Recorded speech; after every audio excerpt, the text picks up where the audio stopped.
Hi, everybody. Welcome to the King's Table podcast. We are recording another beautiful episode with these beautiful faces. Good to see you, boys. Today, I have with me Maddie A., the hero of hospitality, zooming in from Sacramento, California on this sunshiny day. We also have Mooch, who just finished an amazing real estate retreat. So he's going to share a lot about that today. So good to see you, Mooch. And of course, the sage himself, Mr. Mike Ayala. How's it going, brothers? Doing good? Doing good. What's up? I'm feeling all right. So we have a lot to talk about. I think we're going to start out with talking about a big topic of inflation. It's a topic that's on everyone's mind. It's a topic that's affecting everybody in different ways, in different businesses, in their personal lives. So I thought we would kind of start with that, break it down wherever it goes. And then we have a list of grab bag topics. I definitely want to hear from Mooch today about his Real Estate Rockstars retreat. I got to see Vivek Ramaswamy this weekend, so it's kind of a fun little thing I want to share there. We have some business ideas that we want to run by the group, some all kinds of fun little topics. So we'll go where it goes at the end, but let's start with inflation. And I'm going to let Mike Ayala kind of start the process here. Mike, why don't you kind of frame the issue as you saw it? And you talked a little bit about this last time, and so we didn't get to inflation, but I'm sure we all have a lot of different perspectives. And again, we got to think about how does this affect people and what can they do with the information. But let's kick it off. Here's another episode of the King's Table. Let's go.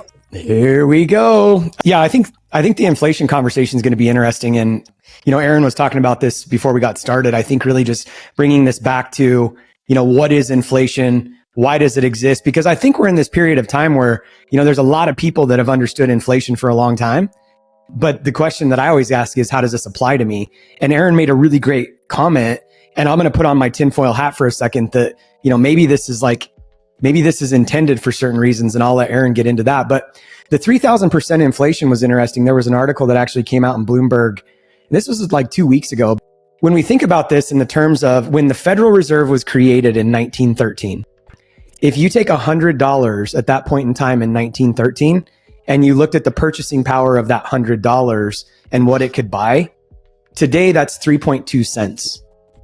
The literal value of that. And there's a chart on the Federal Reserve site that shows this, but literally inflation since 1913, 110 years, 3,000%. That means that if you had $3,000 over the course of that time, it'd be basically zero today, right? And so I don't know if anybody wants to jump in or you want me to pull up a chart here in honor of Aaron Amuchastegui, but as you're pulling that up, I think it's important to remind just listeners in general. So this is the King's Table, but you might be listening to it on my podcast, the Real Estate Rockstars podcast. But I just want to remind everybody, all four of us have our own podcast with our own genre.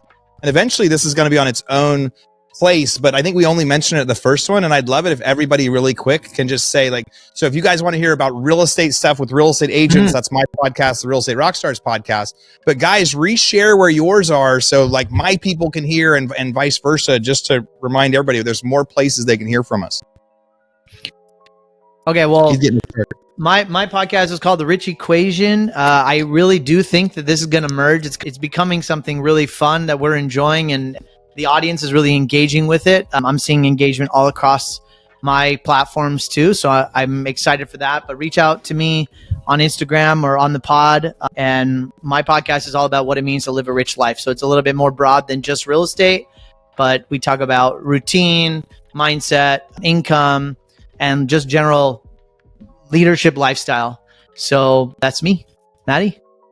Yeah, I mean, it's an easy piggyback off of you, right? I think why all of us fused and, aligned so organically was because we all have some variation of that mission, right? And mine is just building a life far beyond what dollars can buy you. And that's what the Millionaire Mindcast has been all about. It's been interviewing people that are killers in business and have built really great financial stories and businesses, but that don't live bankruptly in the other areas of life as well. Because I know for me, one thing and why I love you guys is in our own, regards, every single one of us have some type of business to point to that has allowed us to build wealth but we live just as intentionally and purposefully in all the other categories of our life as well. And I think that's something that is really, really important today, is to highlight focusing on business and why we talk about a lot of the topics we talk about. That being said, it goes far beyond how many dollars, commas and zeros you have in your bank account, and also how we can go out and use that for good. So that's Millionaire Mindcast that I put out 3 episodes a week on. Awesome. Yeah, you like my chart? I knew you would like it.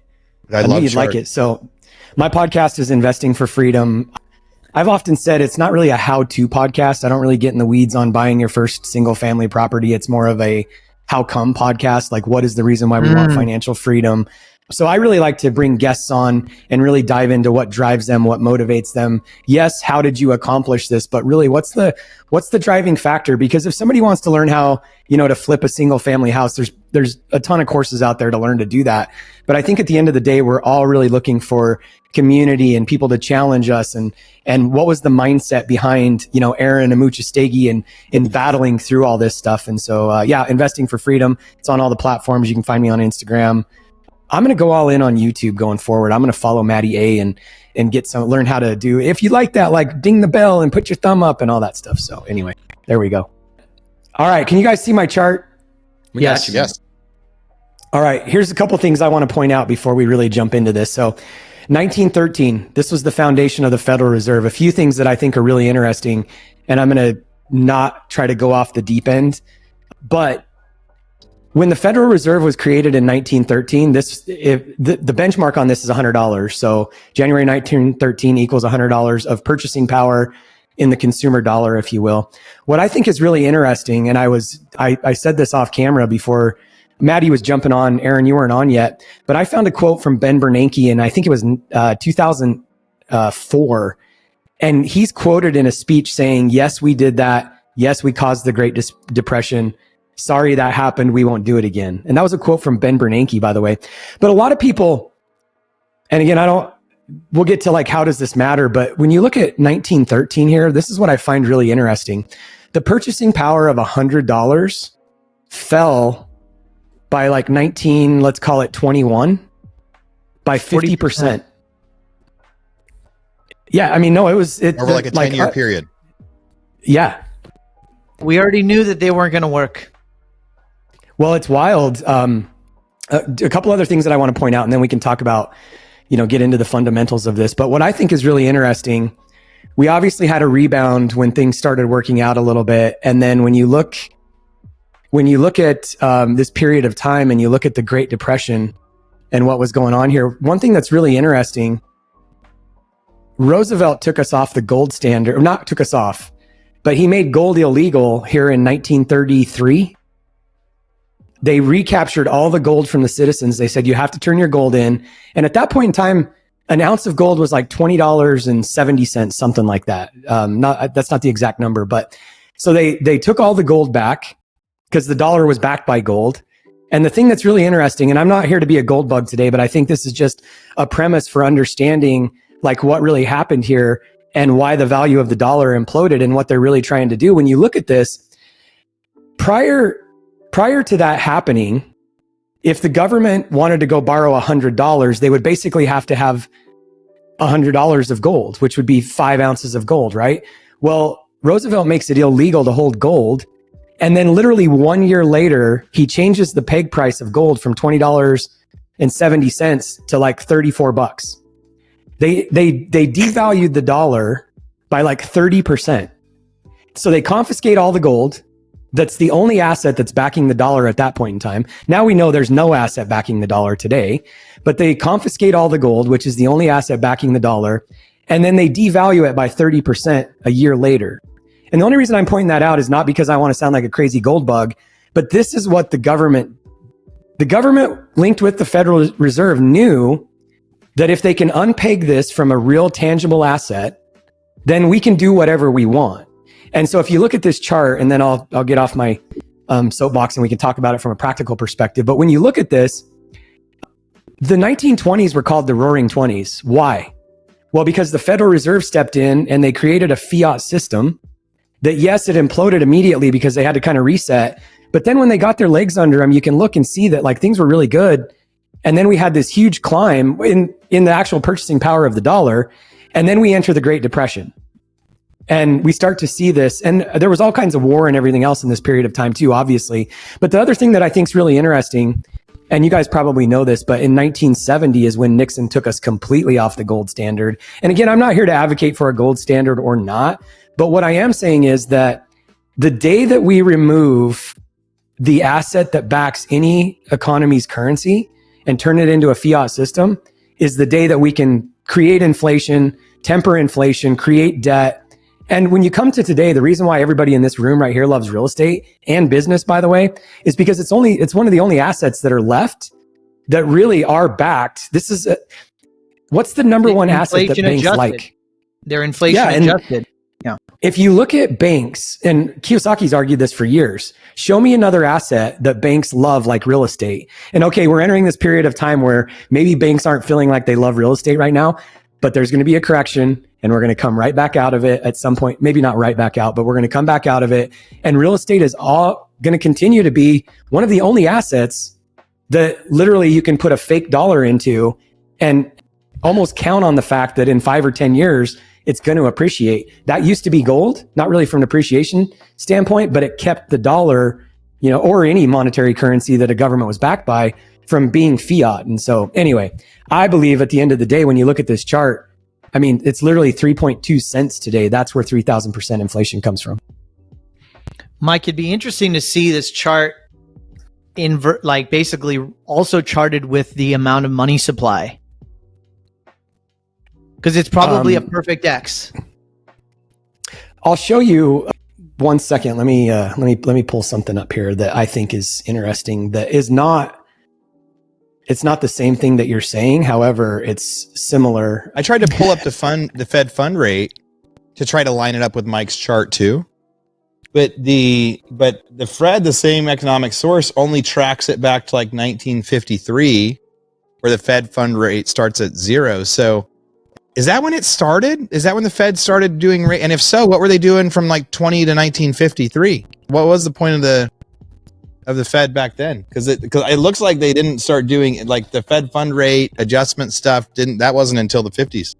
So I don't know this as a fact, but I'm thinking because we were still so pegged to gold that they probably there wasn't probably the volatility where they needed to worry about the mass amounts of banks, and there probably wasn't as many banks as well. There was no bank. Instead of raising rates or taking them down, you would just adjust the peg rate of gold. I bet maybe there's a chart somewhere with that. That's cool. Is there another chart you're pulling up for us? I just think this is interesting. So can you guys see the two charts side by side? We can now, yeah. Okay, so I have a version of this that I built and I couldn't find it today, but this will get my point across. So I don't know, maybe a year and a half, 2 years ago, I was thinking about the purchasing power of the dollar, which is on the right-hand side, since the foundation of the Federal Reserve. And this is actually a different timeline. On the left is the median sales price of houses sold for the United States. And this is from the St. Louis Fed from when they started tracking it. And so really, this starts in 1965, which would have been, somewhere in this range. But when you look at, so I overlaid these two charts in the same period of time. And if you look at the value, a lot of times people talk about the rising cost of home ownership or homes or whatever, and it feels like a rocket ship from the left to right. Or when you look at the purchasing power of the dollar, the same thing oppositely correlated from left to right, it drops. And so what I did here on the left, this is basically, if you could just think about flipping this the opposite way, the price of real estate is almost directly correlated to the devaluation of the dollar over time. Inversely correlated. Yeah. And sorry, inversely. I think about it correlated because I view it that way.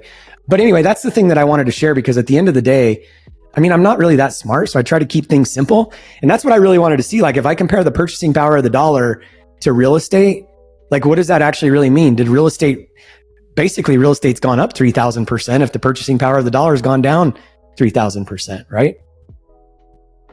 Why is it that governments make it so important for its citizens to own homes? Is there a correlation there? Can I just clarify? Governments is a loaded statement, because our government is one of the only governments in the world that actually puts an emphasis on home ownership.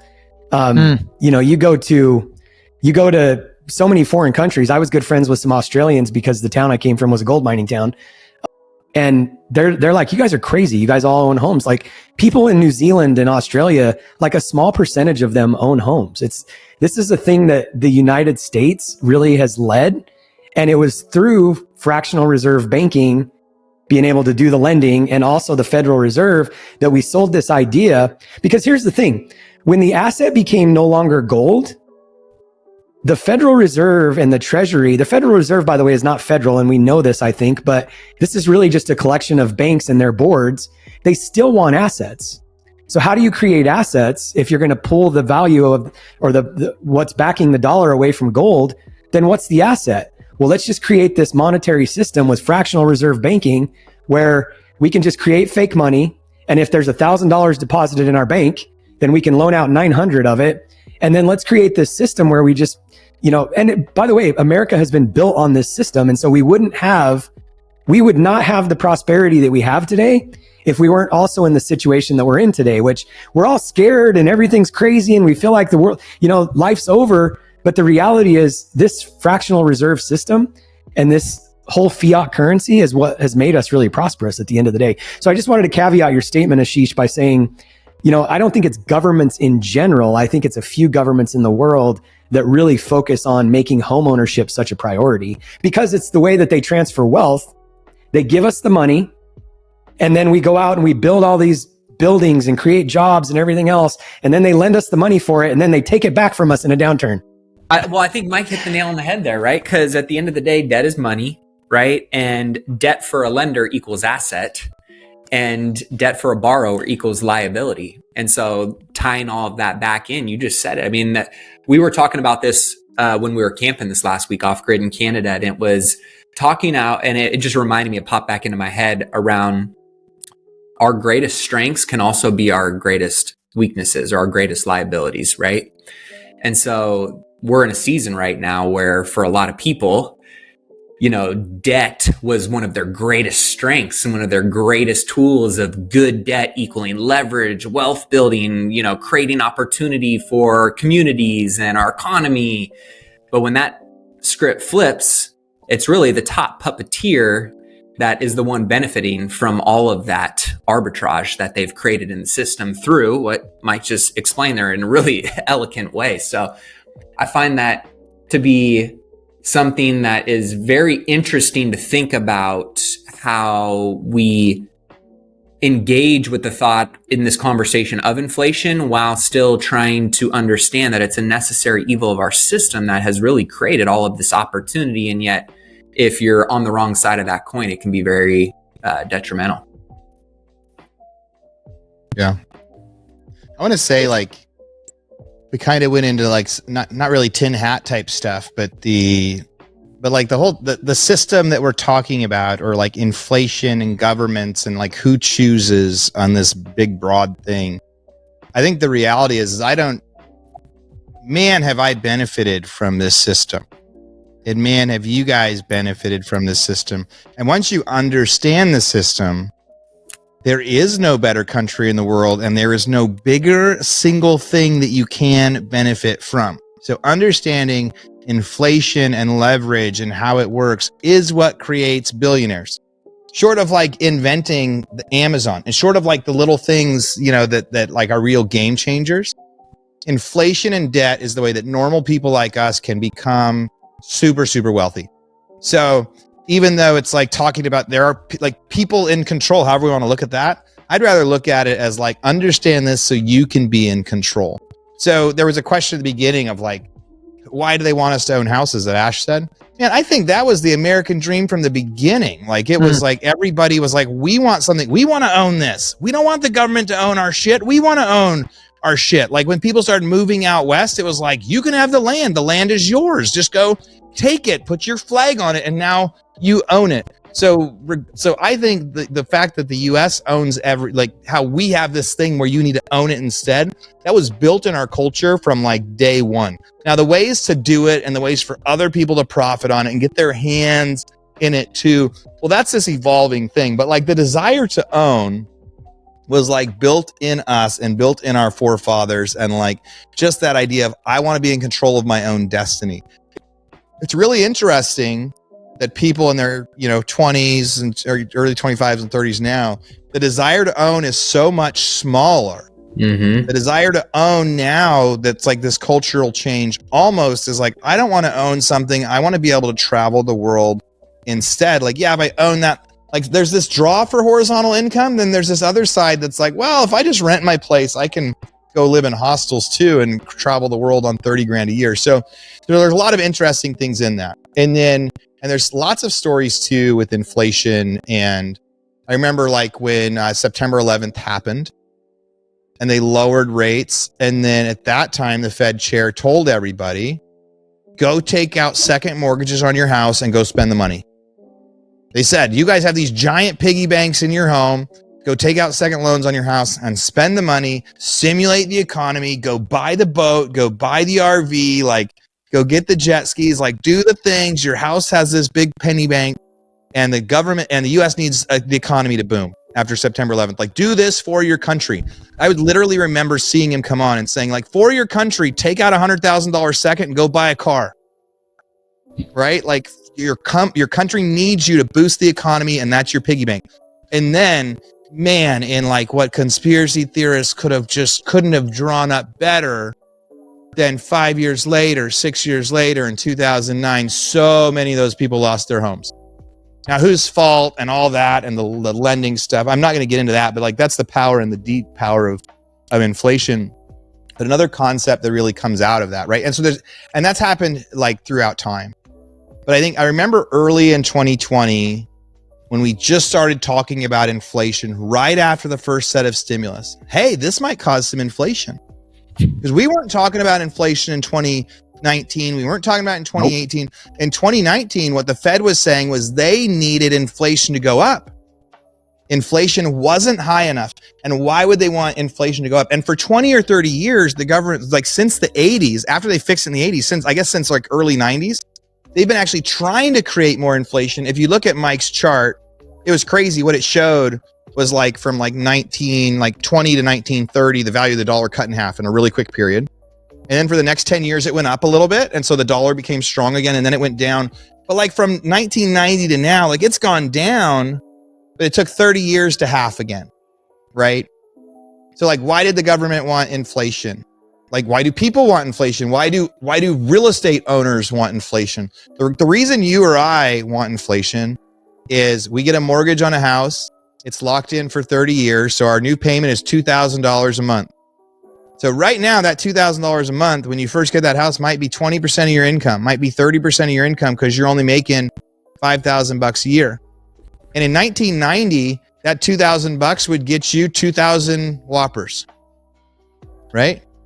So you're essentially saying, instead of buying 2,000 Whoppers at Burger King, I'm making a payment on my house. Well, today, the Whopper's $3.50.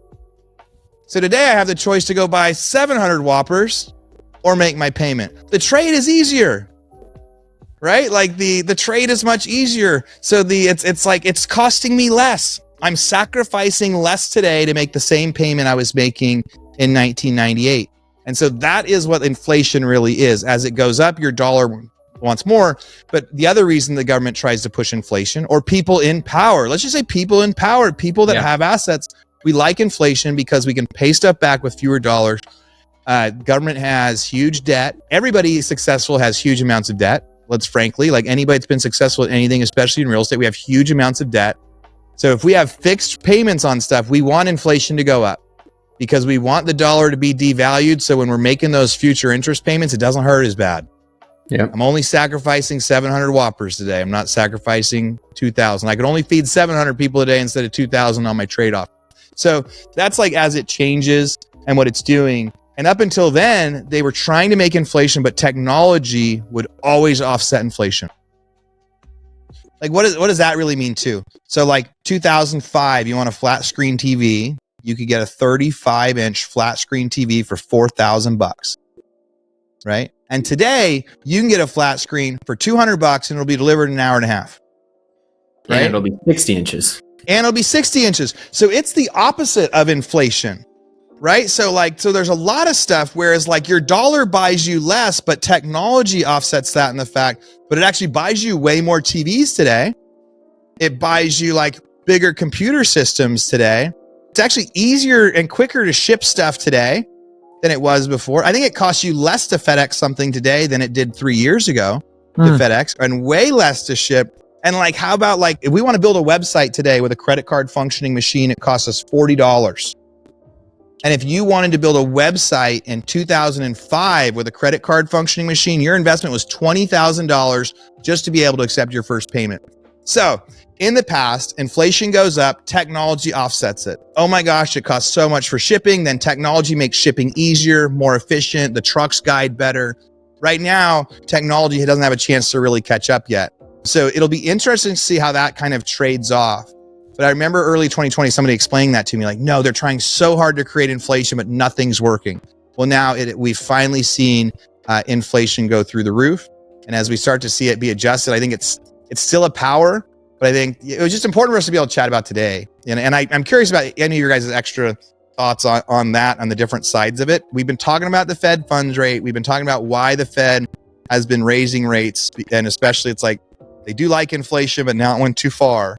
And as they're trying to change it and it's not, adjusting as fast as they want, it's kind of like, we are in new territory. So I have a question for you guys around inflation's always there. It's always going to be there, and it's going to fluctuate to, extreme highs and in alignment lows, right? How should people who are looking to build wealth be thinking about inflation?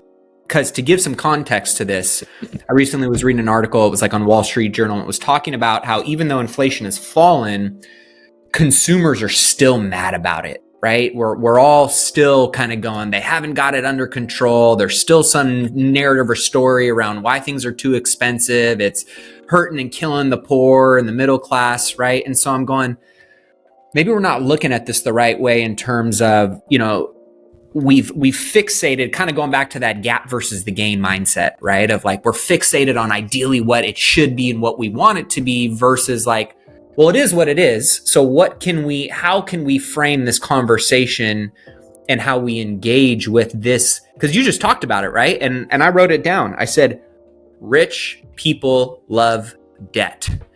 And if you are somebody who's looking to build wealth and you're leveraging good debt in times of high inflation, even though it still hurts a little bit, you're faring the best out of anyone and everyone, that at least compared to those who don't have either good debt or have really bad debt on their books, right? So I'm just going, how is it a psychological thing? Is it a strategic framework that we should really be thinking about? Or is it just something so simple that's right in front of us in terms of how we should think about and engage in inflation? Yes, there's obviously bigger macro topics and conversations around this, but let's just talk selfishly, how an individual person thinking about and engaging with inflation in their own wealth building journey should and could potentially approach this topic. I have a question comment to that, because I think Mike answered it, but he answered half the equation, right? Is that when you say rich people, you're talking about people that either own businesses or own real estate, right? That's the bucket we're talking about. And we just spent the last 15, 20 minutes explaining why inflation is actually proactive for those two categories, right? The other citizenry, the 98% of the population are W-2 employees. So 99% of the I kind of throwing this question back to you guys, is that 100% of the population, and when we talk about real estate, we're talking about your single family home and then potentially investment opportunities. So we're talking about both, right? So 100% of people can't own businesses because then you'd have no one to work. So you have 98% or a majority of the human population that actually works for somebody. They earn a fixed income. Often it's not pegged to inflation. So if inflation goes up by 10% or 5%, their salaries often, and this would be interesting to actually look at statistically, but my gut tells me that it doesn't mirror it perfectly at all. It's probably a big delay.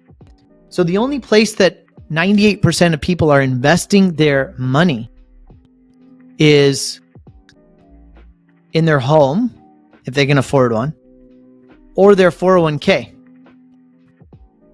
And so where's the money in the 401k going? So my question is, yeah, I think we just gave the answer of how do people become successful or wealthy is you own a business or you own real estate. But if 98% of the population don't own businesses, then how do they become wealthy with a W-2? And is 401k the answer, or is it the trap? And that's what I want to kind of dig in for people.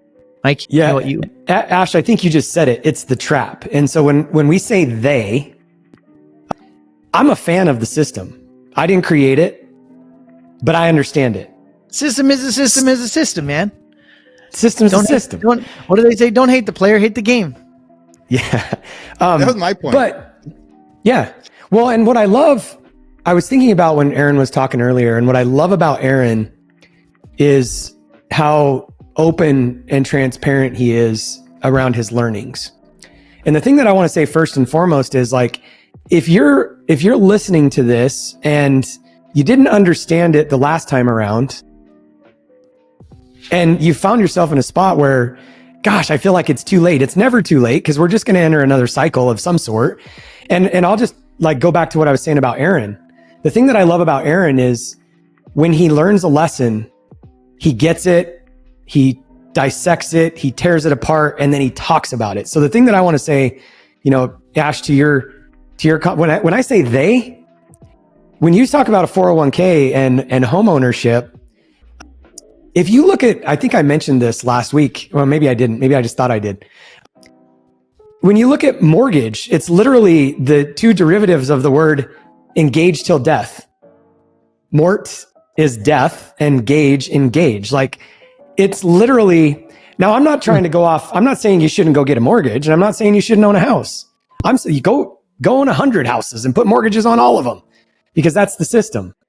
But you got to understand it. And same thing with the 401k, from the time we start going to school until, now they're getting asked when they're in like 5th grade, what are you going to be when you grow up? We're being programmed to go to college. And it's everything that you're saying. And I'm not saying it's bad. It's just it's just the system. And maybe we live in one of the great, I literally heard a stat this morning. I wrote it down on my AM gratitude this morning. 42% of people around the world don't have enough money to have a nourishing diet. They can't even afford to have food to nourish them. And when I heard that this morning, I was like, we live in the greatest country that's ever, and I'm not saying compared to, but like opportunity. There's so much opportunity, but the thing that I'll put a bow on it. Yeah, I don't think 401k is going to get you, uber wealthy. And I also don't think that your W-2 job alone is going to get anybody super wealthy. But do I think you have to own a business? No, not necessarily. You can continue in 10 years. Someone could save enough money from their job to invest in a side business, and there's two people here. I don't run a mastermind right now other than a couples mastermind. So I'm not pitching anything, but Aaron just finished a real estate mastermind. Matty A teaches it all the time. People are listening to this podcast because they want to get educated. And so the thing is like, you don't have to quit your W-2 job. But I said this years ago, make more fake money and invest it in real assets. That's the only now what does all that mean? Go get educated. And the last thing I just want to talk about, Aaron, when you were talking about technology, and I agree with you 100%, there's a really great book out there, Jeff Booth. He talks about how technology is actually deflationary. Now, here's what's interesting. What isn't deflationary, which is what Aaron was talking about, technology will actually bring the price of things down. When you look at construction, education, some of these industries, it takes literally, I came from the construction industry, and it takes 10 to 20 years to get new ideas implemented in the construction industry because of the type of people and owners and stuff that work in that industry. And so to Aaron's point, when he was talking about, technology being deflationary by nature, which it is, Dylan, my son, was showing me Microsoft Simulator 2024 is coming out with this new version next year, and it's amazing. I'm a pilot, and so I kind of geek out on this, and he wants to be a pilot. And I'm like looking at the technology that's coming out in Microsoft Simulator 2024, and I'm thinking to myself, how do they sell this for $79? Well, it's because they sell, I mean, once they build it, it's built. Yeah, they have to do some updates and stuff, but it's not like a house or construct. Anyway, so construction will also be deflationary at some point in time when it implements technology. It just takes forever. And so that was the only other thing that I wanted to say with that. But Ash, to your point, you make a great one. Like, what do you do with all of this? Because when I say they, I'm not talking about the Wizard of Oz behind a curtain that, you know, is trying to ruin our lives. It's just, I think we have to really just dive in and understand, what does this really mean for me and how do I get on the right side of it? And you can be a W-2 employee and get on the right side of it. Just join Aaron's mastermind. There you go. I love it. I want to just to add that too. I think there is, I think about this often, right? Because I talk about it in context of business owners, but I think whether you're a W-2 employee, you're a stay-at-home mom, whatever, it applies to anybody if we ask the right question, which is, what am I trying to accomplish? And when do I want to accomplish that by? Because I think there is understanding that we're all playing this grand scheme, in the grand scheme of the game of life, we're all playing it together. The more we can understand the rules, the restrictions, the players on the board, right? The headwinds, the tailwinds. At some point in time, right? You play Monopoly enough, you pass go enough, you start to connect the dots on how to play the game. And so I think based on, there's a clear outcome and goal that people are playing that game for. And so if you ask that in terms of your life, I think it's important to say, well, is me investing all of my money in a 401k going to actually help me achieve the goal that I'm trying to achieve based on understanding more of this board game, right? And so I think that it's really important for people to get a little bit more narrow and specific, understanding the macro picture, but really getting narrow about, like, very clearly, what do you want? What are you trying to achieve? When are you trying to achieve it by? And then understanding what game you're playing in, whether it's W-2, whether it's business, whether it's real estate, whatever it may be, and understanding that there's a different business model and path and strategy for everyone based on that particular goal, right? So I think that's something that's important to add. The other thing that I would add, this quote really resonated with me, and we were in a little small group and we were with the guy, Ash is back with spirit fingers and all.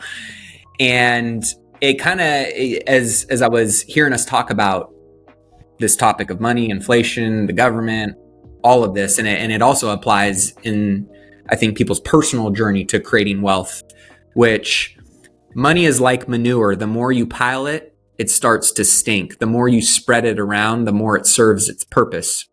And as I was thinking about how we're seeing big, piles of money go to certain areas of our economy or not, it's starting to stink a little bit. And so it just made me think about how that kind of ties into this conversation a little bit. And I wanted to throw that in there to just get your guys' thoughts on, what that quote actually means and how it might apply to this conversation.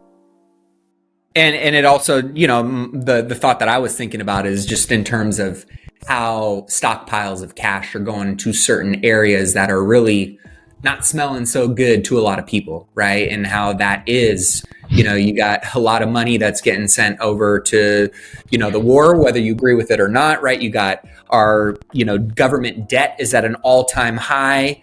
If that's starting to bother some people and smell a little off, right? So it just made me think about how that all kind of ties into this topic of inflation that we're discussing here and how it impacts everybody.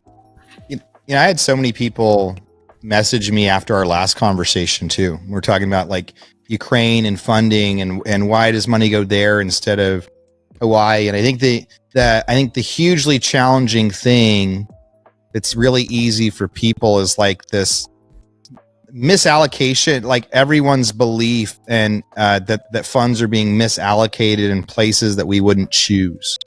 And it's really hard to say, like, why would we send money here instead of here?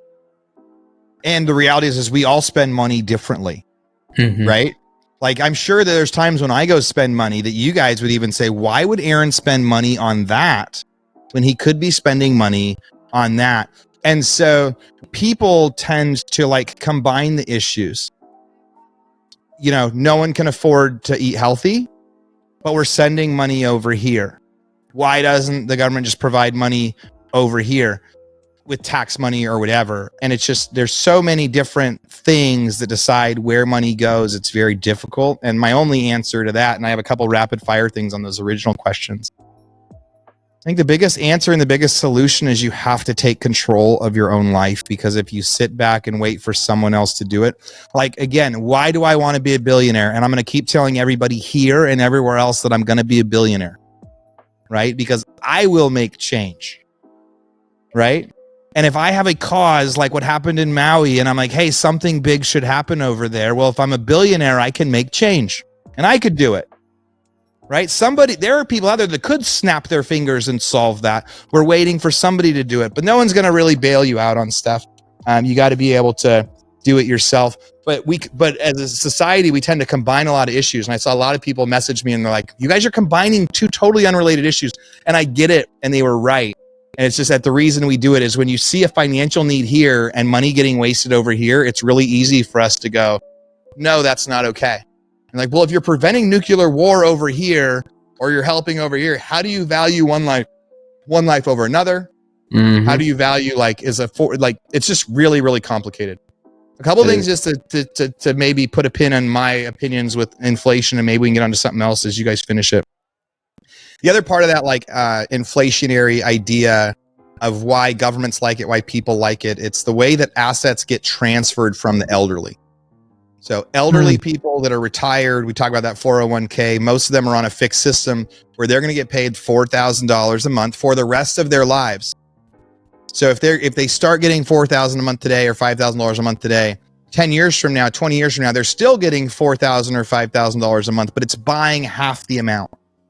So what inflation does too is it forces people that own assets to essentially sell those assets. Property taxes go up. Elderly say, okay, now I need to sell my house and transfer it to somebody else so I can capture that cash. So it's a way to get asset transfer from generation to generation. Otherwise, for whatever reason, I don't really know why that's needed, but that's one of the intentions behind inflation, is wanting to do asset transfer. I remember at the end of 2019, we're on these GoBundance calls and it's like stimulus is happening and we're like, what's going to happen with the world and all this stuff. And I remember at the time we're like, inflation is starting to go through the roof and the cost of debt is cheaper. This is a once in a lifetime opportunity. So what everybody said was like, get as much debt as you can and then buy something with it. If you're borrowing money at 3%, whatever you buy, the value is going to go up at 5%, and that's your arbitrage, right? And so that was our play. So right now, the cost of money is actually more than inflation, maybe, I think, right? So that's why it becomes inverse. But I do remember end of 2019, we were like, this is super, super easy. Like, how do we make money right now? We borrow money super cheap and we buy assets. Assets for me is houses and like residential real estate, because that's really simple and tangible. Not necessarily land. That's like its own battle of like goes up and down in random times. But a house that somebody's going to live in, it's pretty well dialed into like that's an asset. It could be like an old custom car. You could buy like a 1950 custom car, put it in a garage, and 10 years from now, it's going to be worth more too. Like that could be an asset. There's lots of different assets and hard assets that people can buy. And so the key today is trying to buy assets that will go up in value more than interest rates will, that have this inflationary thing. Like what can one person do that all they have is a W-2? I think it's important to note too that a lot of people don't want to be business owners. They want the security. I remember having several employees that were like, on the DISC assessment, they're stable. They're like, I just want to check every month. I don't want to wonder where it's going. Like, yeah, I wish I got more, but the fact that I can just make sure that I get $4,000 a month, I want to stick with. My last thing, and then Ash, you can take us away and finish this thing. As far as like technology and inflationary stuff, like we're just now seeing like modular homes, like in Austin, getting dropped in backyards 2 weeks after you apply for permits, right? And they're getting dropped in at like a third or a fourth of the cost of construction that we were having before. Now, it took a long time for it to happen, but like eventually there's things like that can be very deflationary. What happens at first is somebody spends $500,000, they drop it in the backyard and they sell their house for $1 million more. But eventually what happens is people start to go like, oh, but there's that extra 500,000. You can drop it in the backyard and just sell it for $600,000 more or something. So we're starting to see some of the technology deflationary stuff. But I think the best thing, simplest thing, man, where simple people like me can get wealthy is by buying real estate. And if you can buy a house today that you can kind of break even on your mortgage, there's pros and cons to real estate, and it's not always easy. And there's like, you could also like lose an HVAC system and be screwed. Like, so it's not easy. But I think it's one of the only ways that somebody that only makes a W-2 can get ahead, like move into a house, rent out one side or whatever, because 10 years from now, your monthly payment's going to be the same. And if you rent a house, I guarantee that 10 years from now, your monthly payment's going to be double what it is today. So the only way that you start beating inflation is you lock in your cost of living expenses, whether that's by buying a property you live in or not. So that's my mic drop, and I won't talk about inflation ever again for at least a week and a half. Can I just reinforce one thing? And I'm going to make this fast, Ash, I promise. When Aaron, when you were just saying that, it's like, whether it's the tax code or whether it's lending, just do what the government wants you to do. I mean, where else does the government tell a bank, hey, we'll back these loans, other than real estate or, SBA loans too, business. But like to Aaron, to your point, let's set businesses aside. Because like you said, not everybody wants to be a business owner, but where else, just do what the government wants you to do. They're going to give you tax benefits in the IRS code. And then they're going to tell a bank, hey, if they qualify for this certain mortgage, we're going to back that loan. Because at the end of the day, real estate is gold now.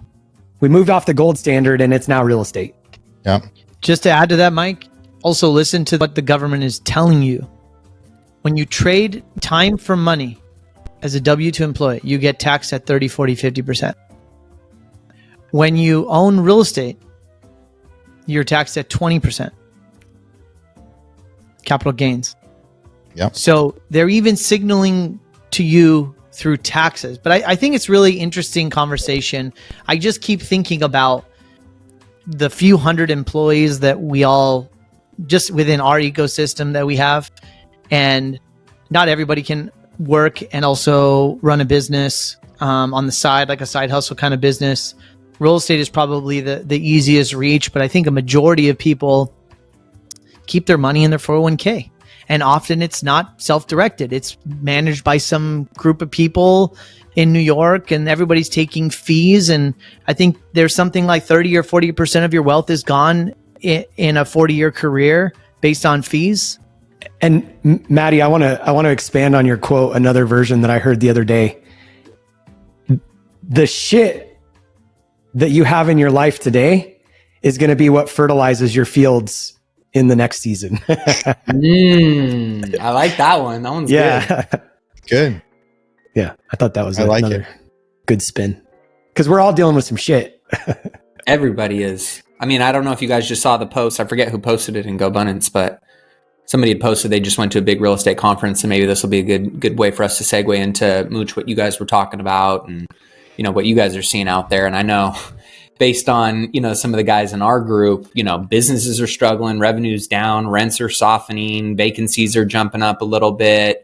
I mean, you can see some of the big economists that are talking about the economy is slowing. I mean, the data is showing it, right? Which is why they're potentially going to pause on more hikes this year. What are you guys seeing in your circles around, real estate, what you were talking about, at the conference, Mooch, and maybe give people a little context to what you do at these events, why you throw these events, and what you're really looking to deliver and the conversations that were being had, because that's the real time front, line data and sentiment that, people are reading about in 3 months, right? So what did you guys see? What are you feeling out there as of, the close of the conference? Yeah.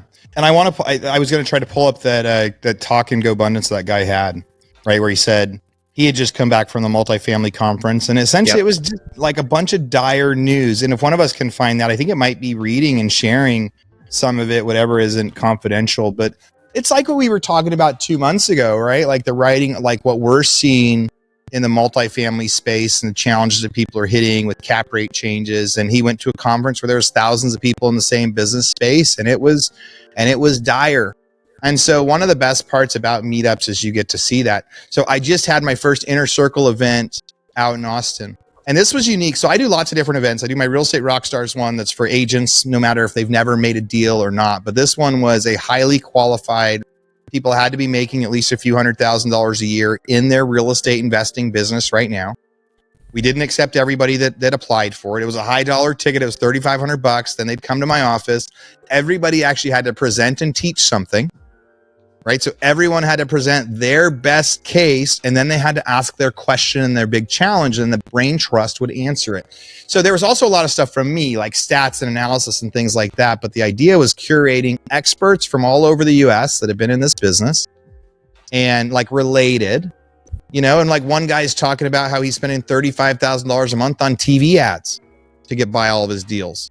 And how he's getting these incredible deals because the people that watch TV ads at 6 a.m. to sell their house, half of them don't have phones, right? And then other people are using like mailing systems and things like that. And so everybody has these different unique niches, and it's really cool to kind of see. The first sentiment that I got that you guys will love to hear is everybody said they love the King's Table podcast. Everybody said, keep doing what you guys are doing.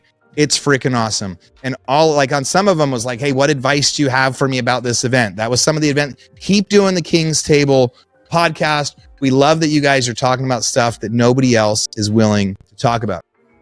So I thought that was neat. And so as they encouraged everybody. Nice. I also just got a text from somebody that said the latest King's Table hit hard today. I just got this at 2:45. He goes, I'm not in the best season with my wife right now. It's been rough lately. I appreciate what you guys are doing and discussing. I appreciate what you're all doing with this show, because one of the things we talked about last time was like, is this important as entrepreneurs talking about our personal relationships with stuff? And I just got a text that said, hey, that changed my life. And so, so anyway, like encouragement to us. We got people from all over that said, hey, keep doing what we're doing, because something that we're doing is pretty unique here. And overall, there was a couple things in the sentiment that I thought was really interesting. Everyone's business is down from where it was. Yep. Everybody is having to work harder. Everybody is having things that used to work not work as well. Right. And everyone is facing this deal of the market's tougher. And we analyze all over. And there are some markets that are just crushing, like they're only a month of inventory, and so prices are going up, but that means they also have like a quarter of the volume. So to start with, it's like everybody is really, really struggling, and they're having the same challenges of how to choose the market. And I shared a house that I have that, it should have sold for $540,000 a year ago. Comps are at 470. I brought it to market at 450. I didn't get any showings, so then I dropped the price to $400,000. It's the lowest priced house in that zip code, $50,000 below the next closest thing built in the last 20 years. And I got no showings on it. I still have had no showings, $50,000 below. So what does that tell you? There are some markets, doesn't matter what you do, 5 months of inventory, you can be priced right. It's going to take you 5 months to get that offer. In Waco, I think maybe I told you guys last time, there's 30 months of inventory up there. You got a 1% chance of selling your house if you have it priced right. 1% chance you're going to sell it the next year in Waco, Texas. That's crazy. 1%, 1 out of every 100 houses is going to sell. So the other part of all this, everyone that showed up is crushing it, right? Market's shittier. They got to work harder. Everyone's trying to pivot. And everyone's like, we're making tons of money and we're going to make more next year. And people are taking each other's ideas. And so one of those ideas was like, okay, so like if you got a month of inventory in Dallas, Texas, you got 7 months of inventory in Austin, like go open your business in Dallas. All right. So if door knocking isn't working here anymore, maybe you got to go start doing TV ads over here. No matter what's going on in the market, you can either let it be the reason that your life sucks. I've been stewing a little bit. I've been a little feeling sorry for myself about some of my stuff.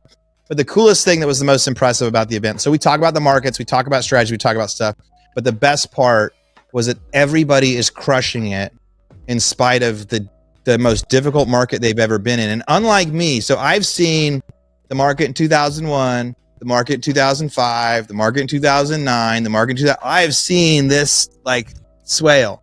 There was only one other guy there that had been in business more than 7 years, which means all the rest of the people have only been in business since real estate was crushing and awesome. And so they could be letting this market put them out of business. And instead it was more about like, okay, this is what we're doing that works. And now we're going to focus on that. And so that should be inspirational if nothing else. Like our event was awesome. Like I'll host another one in a few months. That's the inner circle stuff where it's just people come. I mean, they got to come to my office. They did cryotherapy at my house in the morning. They went out on my boat in the evening. We even had Mike's son there driving a boat, teaching people how to surf. We had 4 boats out on Lake Austin at the same time. It's pretty fun. Nice. But it was inspirational, man. And it was also inspirational that I got these guys that have been doing real estate less time than me, less experience than me, just crushing it, making great money with great attitudes. When I'm like, what am I whining about? And technology lets me do business in real estate anywhere in the world right now. So what's my excuse? I think that's such an important thing to highlight right now too, is a lot of people who have been crushing it for a long time kind of are suffering in silence a little bit. And shit is harder right now. You know, people are dealing with real challenges right now, not just in business, but in their personal lives too. And why I love this group, right? Why I love some of the communities that all of us play in collectively, individually, is to know that like there are going to be seasons that just flat out suck. And if, you know, you can suffer with other people, like I'll just say it flat out. One of my mentors and great friends, many of us know Gary Jonas. He's going through a really challenging, and he'll say it openly, going through a challenging season of his business where they're going to lose over 7 figures this year. And while he has made, multiple 8 figures over the course of his career, he's like, there's just no, like anybody that's telling you their business is doing amazing and they're 10Xing right now. And they're either not, most of those people are fucking lying. And they're not being honest with themselves. And when you can be honest with yourself and be transparent and authentic, that is when the most growth happens internally and collaboratively. And so I just want to highlight for maybe, because I know a lot of people that reach out to me through the podcast are going through some challenging seasons. And I think all of us can relate to going through some type of challenging season, whether it's in business or real estate or net worth dropping because of blah, blah, blah, or cash flow getting crunched, or, personal life, kids, wives, whatever it may be. When you can lean into those conversations, though, it becomes very, very powerful and impactful. And so I want to, just emphasize that piece. And I appreciate you sharing that, Aaron, because I also think to just kind of circle back on the business front, I wrote down, we had a business coach when we were in Canada come in and do some work with us. And one of the things that I wrote down that kind of resonated with me, and I think it ties in with what you're talking about. And this, I think, because it relates to, I know many of us read the book from Benjamin Hardy on 2X is easier than 10, or 10X is easier than 2X. And there's an exercise in that book that talks about all of your 10X moments. And oftentimes the 10X moments are not when you are crushing it. The 10X moments are when you decide to do something dramatic or drastic in seasons like right now when shit's not going so hot, right? And there was this, I wrote this down. It said, for every successful business, and I'll just leave that line blank there, for every successful marriage, for every successful dad or every successful mom, right? You can insert whatever category or topic. For every successful business you see, there was always a massive decision that was made that set it on that path to what you now call it a success for. And so I think you have to revisit that thought pattern multiple seasons and multiple times throughout your life and the trajectory that you're on, and know that oftentimes the decision is often made, at least I know a lot of my 10X moments when I went through that exercise and was like, when did my life 10X, or when did my income 10X, or when did my relationship or health 10X? Oftentimes it was out of those seasons that I was in the most pain, but it was also when I was in the most authenticity and honesty with myself. And when I engaged and leaned into mentors, conversations, communities, amazing events like Aaron puts on, that allowed me to realize I didn't need to suffer in silence. I don't need to go through this by myself. And it often allowed me to condense that season of shittiness into something a lot shorter than I would have probably prolonged it to be and have done historically in other shitty seasons of my life. So I just want to emphasize that for anybody that's going through that right now. This is the conversation that you need to be tuning into. And Aaron's, community and Mike's couples community and all of the, communities that we all have are communities that you should be leaning into, especially in times like right now, if what I just said resonates with you. Good stuff.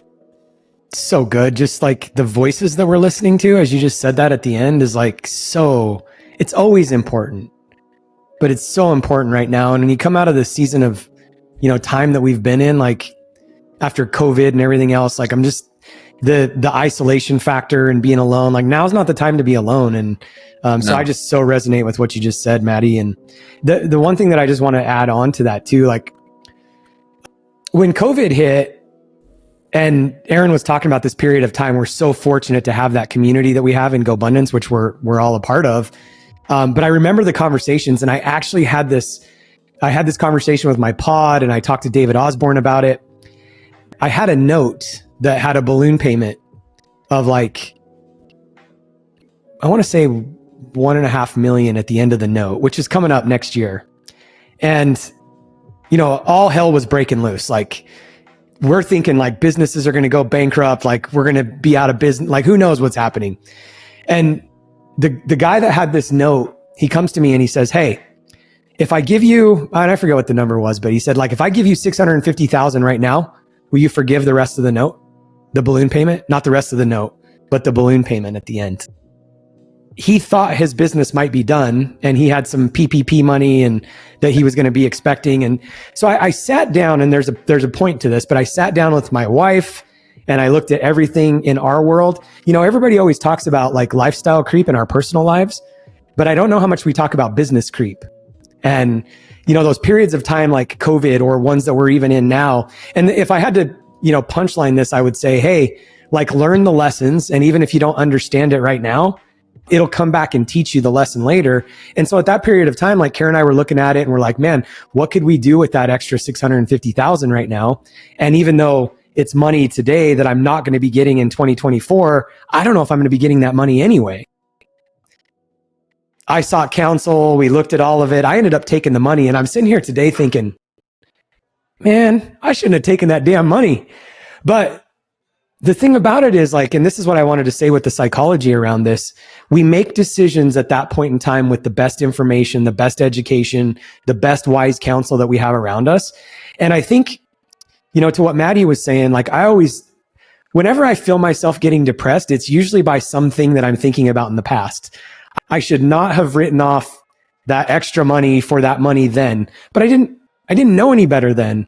And then I also, when I'm thinking about, and I didn't come up with this, somebody mentioned this, but when I think about anxiety and what's bothering me, I'm usually living in the future. And so I think now more than ever, it's really important for us to just be present, tap into the wisdom, the knowledge, the experience, the lessons we've learned, and just make sure that we're surrounding ourselves with the right voices. It's so important.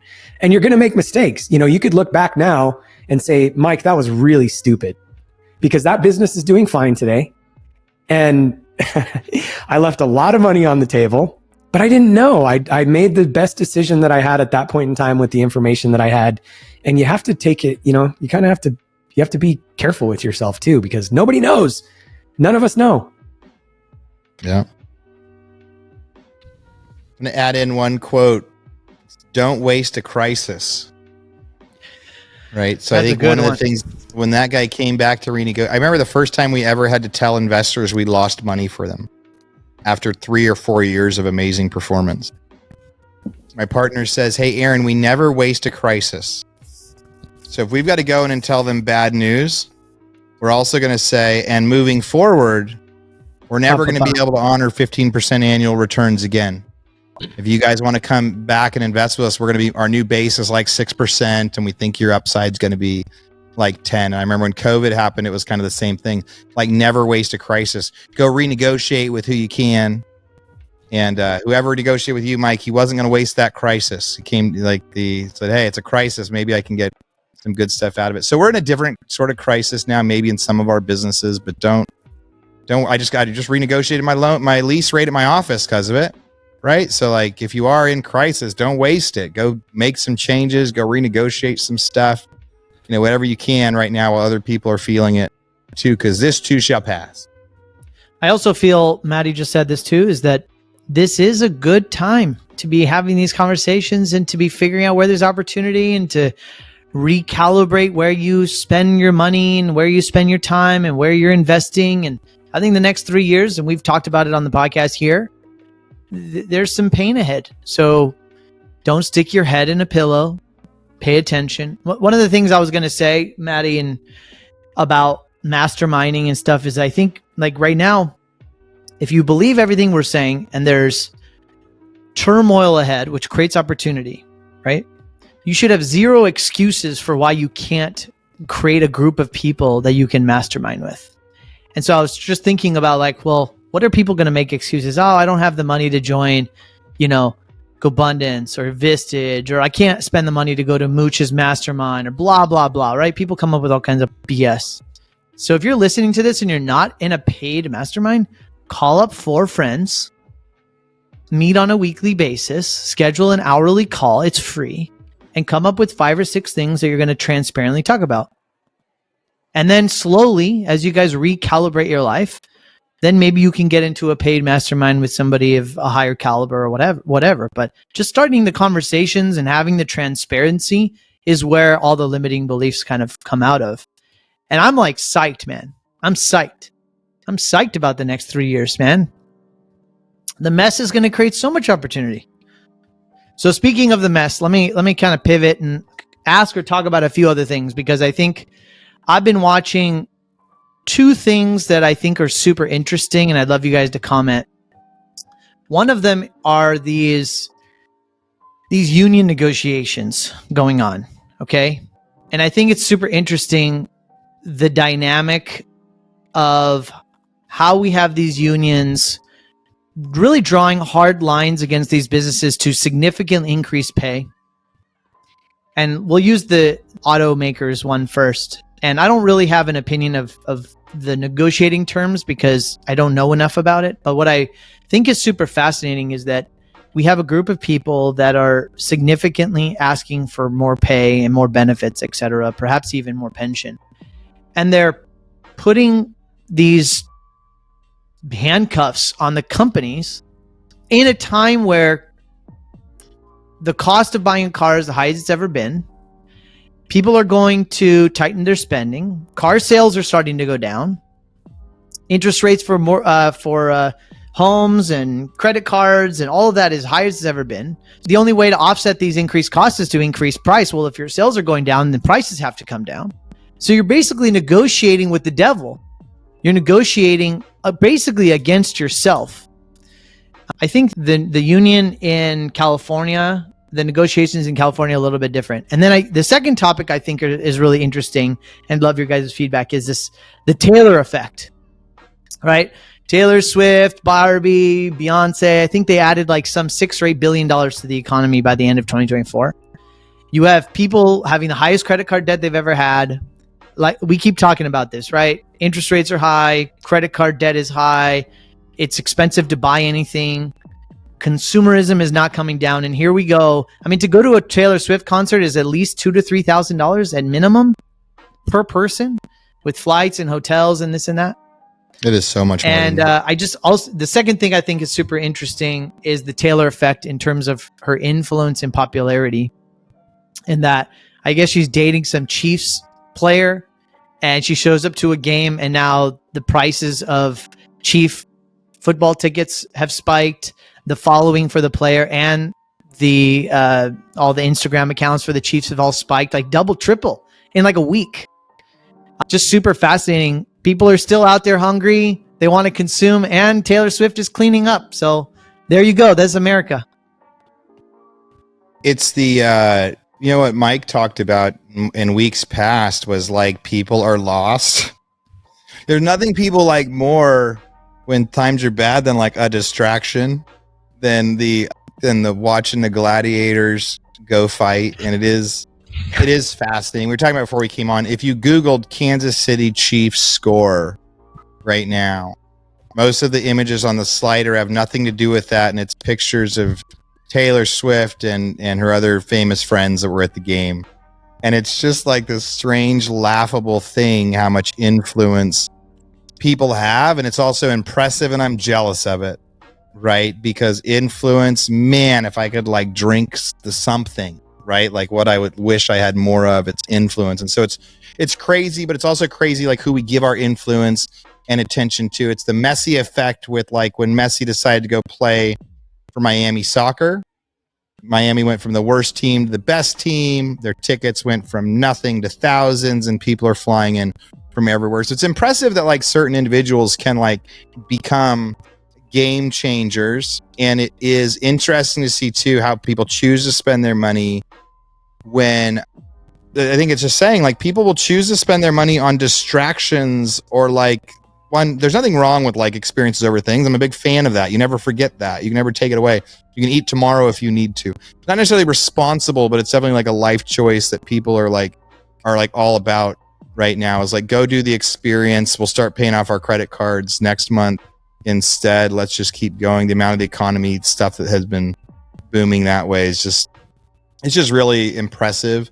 You know, the only part that I know about, you know, and my family went to a few Taylor Swift concerts, and it was way more than $2,000 a person, all said and done, because of where they had to go to do it, and the hotels and the outfits and the experiences. And if you're already going to be there, you might as well add some days and go to the best restaurants and everything else. So, and I know that my family isn't alone with that. So, man, the Taylor Swift effect, yes, totally changed stuff.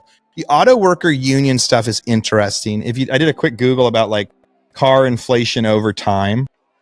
And like, so the cost of cars has gone up a lot since 2020.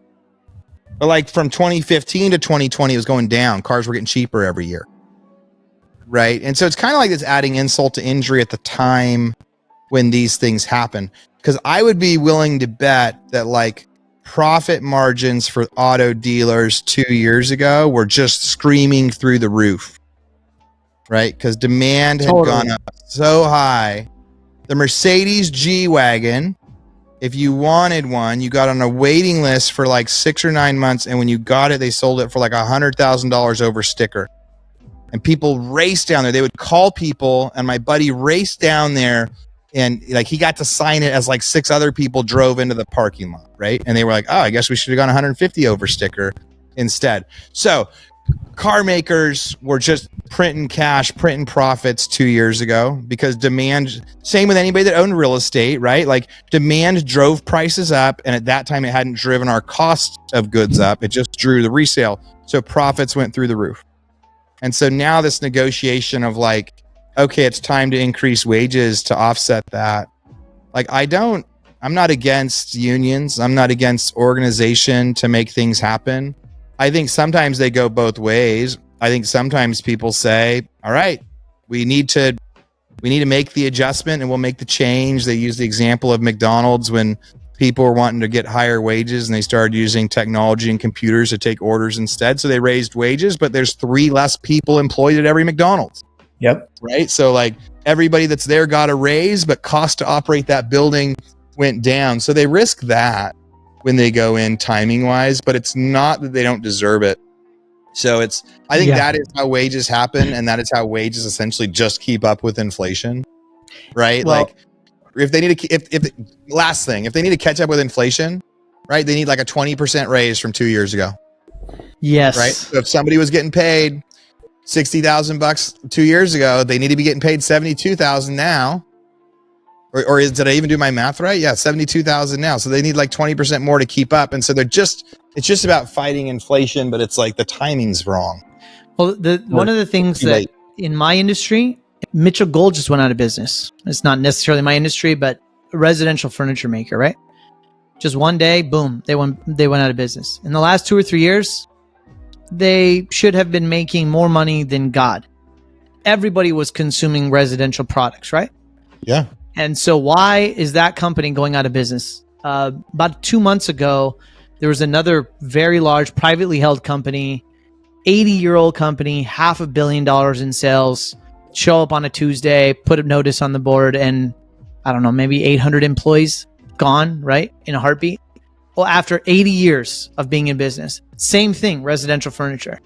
So I think that these effects are going to there are things going on in the economy that you're not going to see until these businesses just put a notice on the wall. The second thing that I studied Netflix and the way that Netflix does pay. And Netflix actually does something interesting is they peg salaries based on market of each role. So if the market goes up, they pay you more. If the market goes down, they pay you less. I think it's really fascinating. So if you work for Netflix, this is true a few years ago. I don't know if they still do this, but it was a policy that it used to be basically variable, right? And maybe they have stock options to offset that. But you're right. If the company's making a ton of money, they had to figure out how to negotiate salary adjustments then. But if companies are doing poorly and you're increasing salaries, then you're just setting yourself up for failure. Right. You're just going to go. And I don't know what's going on with these private companies because you can't really see what's going on. But now, Mitchell Gold filed Chapter 11. I shouldn't say they completely went out, but they filed Chapter 11, right? So that means a bunch of people are going to get screwed. Suppliers, all these debtors. It's a mess, man. It's a mess. Chapter 11, so something that was happening to some businesses that may apply here, or my buddy that runs a medical device business, the bank came to him in December. He had like an $8 million line of credit that was fully extended because that's how medical devices work, because you wait for payments for 6 months, and they called the line of credit due. Right. And that's a big one too. So he was able to actually cut all costs, start paying down $1 million a month, and now he essentially has caught it up. But they told him he was the only person that was able to do that. It's like a 1 in a million thing. So a lot of people business as usual, but now your line of credit's due. So I could see that there could be a lot of companies like that in furniture and things like that not necessarily doing something wrong, but all of a sudden it's realizing they've been operating on debt and the debt gets cut off. So there's some bankruptcy that kind of protects that. So maybe they're not going to be gone forever, or just lets them extend their payment on their line, but it may also be that it's gone. I'll look this up next time, but it'd be interesting to see how fast inventories are turning over right now, because we're not trading or importing as much as we used to. So our inventory levels are high. And if that inventory is financed through working capital, through lines of credit, and then these lines of credit come due or the interest rates start to spike. And so there's probably some effect there too. Yeah. I think it's just the way that, and I'm speaking at this from a very limited depth of research on the unions. That being said, I mean, when you just think of, macroeconomics, right? I mean, you think of the car industry, it's heavily and densely populated in certain economies in the country. Then you also look at, and that's probably going to be pretty small relative to the overall grand scheme of things, right? But there is going to be a ripple effect if you got I think there's 150,000 workers that are potentially striking in the auto industry. And obviously that component will tie into GDP. I think there was data that just came out, it was either today or yesterday, on GDP for Q3 is looking to be around 3.5%. So obviously we can't have a recession continue or start with that number. That being said, when you think about some of the headwinds we've been talking about over the course of the last couple quarters, with higher oil prices, higher mortgage rates, the end of student loan payment moratoriums, a potential government shutdown. I know there were, I think it was either earlier this year or last year, you had freight railroads, you had, UPS. There's a lot of this stuff that eventually could show up in future quarters around GDP, and how that can potentially tie into some of the headwinds that we're seeing on a global scale as well. So speaking from that perspective, I don't know enough to confidently, speak to what I think is good or bad about that. But I think, in the grand scheme of things, there's going to be some lagging indicators of these things that are going on right now that we should be thinking about, and at least skating to where the puck is at when it comes to, one, how that impacts us individually and our households, our businesses, our investments, and overall, in a macro perspective, the economy of the US. It's interesting too, because when you look at the UAW thing, I think it's 25 or 30,000 direct employees or something, but they say that with suppliers and vendors and everything else, it could be 2 to 250,000 employees that are affected. But what's even more interesting, I mean, when you look at the supply chain stuff and then the price of like vehicles, I mean, if you take production out for a month or 2 months or 3 months of anything, and then this is the counter, like just back to the inflationary conversation, supply's down, demand maybe isn't up because of the time we live in. But the reality, you look at all of this, whether it's Taylor Swift and people putting things on credit cards, or whether it's student loan. I actually saw a report a couple weeks ago. I was going to bring it up last week when we were going to talk about this, but literally there's like, there's some number like 60,000, maybe it's even more, some big number of people that are senior citizens that are, their social security checks are going to get, they're going to get garnished when the student loan payments start back up because they can't make their student loan payments. And there's a clause in there that social security benefits can be garnished if you're not making your student loan payments. And when you look at all of this debt and then just the inflation side of it, just kind of bringing it back to that, I used to say this a long time ago when I had my plumbing and HVAC business. There was a period of time where they were going to do all these cost increases in Nevada, and some of my people were trying to unionize. And I mean, don't get me going on unions, by the way. Like anyway, that's a sidebar. But at the end of the day, like I used to say, what does a smart business owner do? They pass the savings on to the customer. And the thing at the end of the day with all of this is like your $100,000 truck just became $110,000 or $112,000 truck. So this inflationary conversation, like, that's why it's important to own businesses. You just explained, Mike, why it's important to own the business and not be the employee. And as long as we have credit and debt, then we can keep selling trucks. If not, or houses or anything else. And if not, then we're all in trouble, which is why just start dating Taylor Swift and you're good. Mm-hmm. It solves everything. A lot of that stuff's deflationary, right? So like in one sense, you're like, automakers are going to raise the price of cars to offset the expenses. But at the same time, like if nobody's buying, like the cost of a Tesla is down like 30% or something. You want to buy a brand new Tesla compared to where it was. So I think that's an example of technology. So we're seeing a lot of deflationary stuff. The cost of furniture is going down if a bunch of furniture companies are going out of business and filing BK. Like, because for you to sell your product, Ash, you're going to have to price match all the other stuff out there till inventory's gone. Same with cars that are sitting there. Same with Teslas. And so like we've got a lot of deflationary stuff happening, but then like the unions are going to get paid a little bit more. So that's inflationary with their wages. 40%. But then 25% of them are going to get fired. And so then it's going to bring the cost back down, and then it's going to be deflationary because the 25% that get fired are going to be starting back at square one. That's how complicated inflation is, and why it's so complicated for people to think that they can fix it, or why they should risk it, or why they should have like. You can't point to just one thing. It's not one thing. That's why none of this matters. And that is the mic.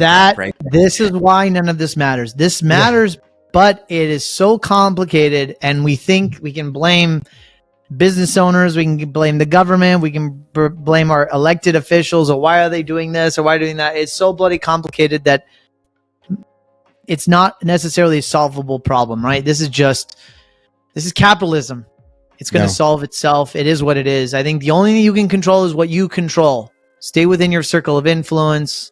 I mean, I think going back to like our conversation about where to put your money, where to spend your time, all that stuff. I'm like, as an employee right now, just add shit ton more value. Get a promotion. Get educated. Like, get an extra degree. Do some side learning and figure out how to get promoted. Increase your salary by 30, 40, 50% and keep hoarding cash. That's my advice. And like back to if this was all real money, it wouldn't be complicated because people would only invest in something that they would know. And so since it's not real money, like go back to what Aaron said earlier, like we got to get on the right side of this equation. And I mean, until it becomes real money again, which maybe never, that's why it's so complicated. We should have a crypto conversation. That'd be fun. Oh God. I'd be blind in that. Like some quick actionable stuff for people though. Like if you're going to buy a car, wait 6 months, like it'll be cheaper, or kind of wait as long as you can, because we're seeing a lot of incentives that way. If you're going to if you have an office lease to renegotiate, man, punt it, go month to month or something, because 6 months from now, 9 months from now, a year from now, your office lease is going to be less than it is today, or the cost of an office building is going to be less. I can't tell you what's going to happen with housing. Depends on where you live. But also with rates, like, I don't think mortgage rates are going to go down for another 18 months. So like, take that for what it's worth. If you're going to be making a buy decision, you know, today, or you want to, if it's about rates, you're going to be waiting 18 months. And do you really want to wait 18 months or not? So you guys have any like little predictions of like actionable stuff about how people can, like how they could change their decisions based on inflation? I think you just touched on the one that's been really resonating with me, which is hard for me right now. And it's just the idea of patience. You know, I think right now, especially at the velocity at which the economy and the world has been moving and is moving, to be in this space where everything really has slowed down in a really big way, it's hard for me physically and mentally to slow down with it. And yet, I think right now more than ever, people are going to make mistakes by feeling like they have to rush into a decision right now. If you don't have to do anything, don't do anything right now. There's nothing wrong with not doing something. I always remember a talk that David Osborne gave, I don't know, 7 or 8 years ago. And he's like, if you're winning right now, and that context might be relative to what we're applying it to right now. But if you're winning right now and you're in a position where you don't have to do anything, if you're up 3-1 in the World Cup game right now, why are you going to go and attack the goal and take unnecessary risks and put yourself out of position if you do not have to do that? And so I think right now, for me, at least mine is just being very clear on what it is that I'm trying to achieve, when I'm trying to achieve it by, and making sure that the decisions I'm making are aligned with that.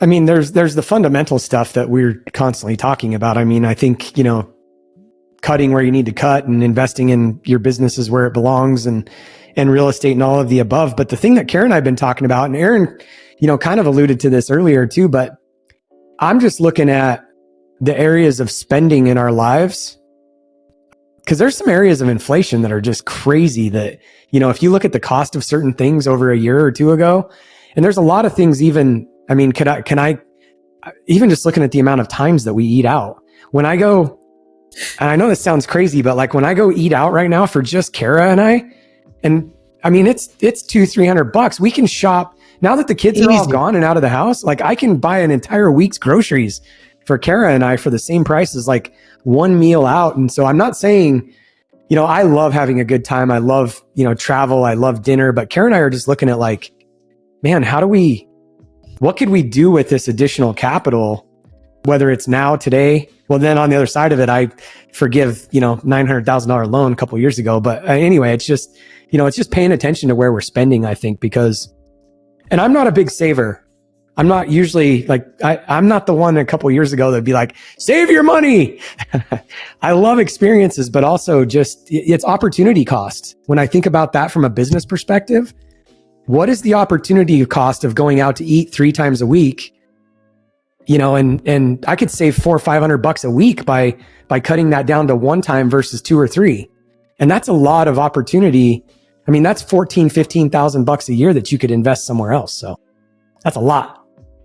The only other thing I would add to that before you wrap it up, Ash, would be right now, if you are somebody that's looking to invest in real estate, and I'm curious, Mooch, if you're seeing more of this as well, the people that are savvy with creative finance right now, I think are going to have a 10x leap in their wealth building journey right now. I'm having more and more conversations right now with sellers that are scared, even though they're holding firm on a lot of their pricing, or, you know, they're optimistic about what can be. Deep down inside, underlying what we talked about earlier, is they're struggling, or they're feeling a sense of fear. And that has continued to mount more and more and more as time goes on. And I see more and more sellers being way more open-minded to structuring creative financing on deals that just don't make sense if you have to layer in debt at 7-8%. Whereas you can lock in some potential pricing with creative structuring on the terms to create a win-win for everybody, that I think the people who are winning on the term side are going to win long-term in a big way. If you can do that in a very strategic way that hopefully might coincide with where the market ends up based on what those terms look like. But right now, I think creative financing, those ninjas are going to be the ones in 10 years that 10x their wealth during this next season. And I'm betting big on that myself, because there's a lot of deals that are really just sitting stale and people have rising levels of motivation to make something happen, but they're not getting people who are thinking outside of the box creatively coming to the table and coaching them and guiding them on how that can work. And I'm seeing more and more of those opportunities start to get closer and closer. Maybe that's a topic for next time, Maddie. That's a good one. Yeah. What are some creative ways to structure deals? A 30-second add-on to that, they came up during our group. If you're in real estate right now, this guy talked about just going on the MLS and searching assumable, right? And there was like 1,200 listings in his area where people had put into the listing the loan was assumable. Now that was intending that they would sign over an FHA or a VA, but that just starts the conversation for people that you could actually reach out to that know that their interest rate is what's important and that can probably do some sort of a seller financing type thing on it. And it's interesting for people in real estate, usually you get cash flow or you get appreciation. Usually you don't get both. And so for people that are only interested in cash flow, let's say you're never going to sell this house ever, you're going to pass it down through generations and you just want cash flow, then you can pay $750,000 for a house. And if you take over their payment at 3%, it's your same payment as buying a $250,000 house. So it's like buying a house for $500,000 less when you get to take over their rate if you're buying it for cash flow. As long as you're never going to sell it and you're buying it for cash flow, those subject to things are amazing. So big topic for next time. But like if you're in real estate, go search your local MLS. Just search assumable to see how many people are actually saying their loan is assumable and start there. I also want to process next time. This concept ran across my desk, and maybe you guys know more about this than I do, about people buying other people's liens and whether or not that there's an opportunity there if you have a long-term perspective to go buy liens and then, you know, based on the odds, see who goes out of business. I just don't know how that works, but you guys would know more. I'd love to process that too. So any last words before I wrap it up? Nothing for me. Good stuff. Another successful episode. We struggled with technology today. I don't know what is going on with my internet connection, but we finally finished another episode of the King's Table. We talked about inflation and how we have no idea what the hell's going on. I don't know if any of that was helpful to the listener, but it's fun to talk about. It's fun to riff. You know, just going back to what we said here is, look, focus on your circle of influence, focus on what you can control, out earn the problem, manage your expenses, focus on what you're good at, and don't get over your skis in a time like this. Save money. You guys, we all have time right now. This is going to be a great season of opportunity. So strap on, get in the right groups, get in the right masterminds, build your little group mastermind if you need to, but don't let a good opportunity go to waste. So here it is at the King's Table. Again, you can follow us on any of our Instagram handles. This podcast is launched on all of our podcasts. So reach out if you have any questions. Peace. Bye, guys. Later.